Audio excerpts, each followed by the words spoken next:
Voilà les messages que je reçois de mes proches ou de mes amis face à face. Dylan, arrête de soutenir la Palestine, même si ça te tient à cœur. Tu risques de perdre tes réseaux sociaux, que ce soit Instagram, Snapchat, TikTok ou autre. Et j'ai d'ailleurs fait les frais avec mon WhatsApp qui a sauté, qui a été hacké par un Israélien.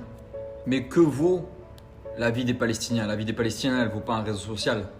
Se dire que même si demain je me fais sauter mon Instagram, même si demain je perds Snapchat, alors que ce sont mes revenus, nous savons très bien qu'on gagne tous de l'argent grâce aux réseaux sociaux. C'est pas grave. Un réseau social ne vaut pas la vie humaine. Se dire que tant qu'il y aura cette injustice envers les Palestiniens et le peuple de Palestine, j'ouvrirai ma bouche. Quoi qu'il arrive, quitte à perdre mes réseaux sociaux, c'est pas grave. On est la voix des Palestiniens. On est obligé de s'exprimer pour eux, surtout que leur internet a été coupé. Ils n'ont plus le droit à la parole. Et si nous on ne le fait pas, qui le fera pour eux? Donc je continuerai à soutenir la cause palestinienne sur mes réseaux sociaux, que ce soit Instagram, TikTok ou Snapchat. Quitte à me faire bannir, quitte à me faire sauter. Même si on doit me couper la voix, que je ne puisse plus faire de télé, ni aller sur des plateaux ou faire des interviews pour m'exprimer, c'est pas grave. Tout ça ne vaut pas la vie des Palestiniens. Du coup, quoi qu'il arrive, moi je continue à m'exprimer. Vous faites ce que vous voulez. Mais moi je ne peux pas me taire face à toute cette injustice qui se passe devant nos yeux tous les jours. Je ne peux pas voir des enfants palestiniens mourir tous les jours et me taire. Je n'échangerai pas l'argent contre la liberté d'expression.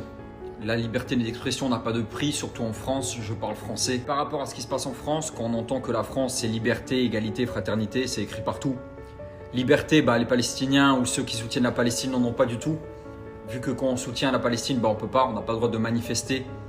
Égalité, l'égalité elle n'y est pas du tout. Il y a vraiment un soutien énorme vis-à-vis de la communauté juive et pas du tout vis-à-vis de la communauté musulmane. Et fraternité, il n'y en a pas du tout. Comme on a vu, la Tour Eiffel a été affichée aux couleurs du drapeau d'Israël, mais pas du tout aux couleurs du drapeau de la Palestine. Et ça, malheureusement, c'est triste parce qu'il y a eu des victimes aussi en Palestine. Nous, en tant que musulmans, en tant qu'êtres humains, même pas en tant que musulmans, mais aussi en tant qu'êtres humains, on se doit de dire haut et fort cette injustice qui aujourd'hui se passe devant nos yeux. Des milliers de Palestiniens se font tuer à Gaza et je ne resterai pas sans voix, quoi qu'il arrive.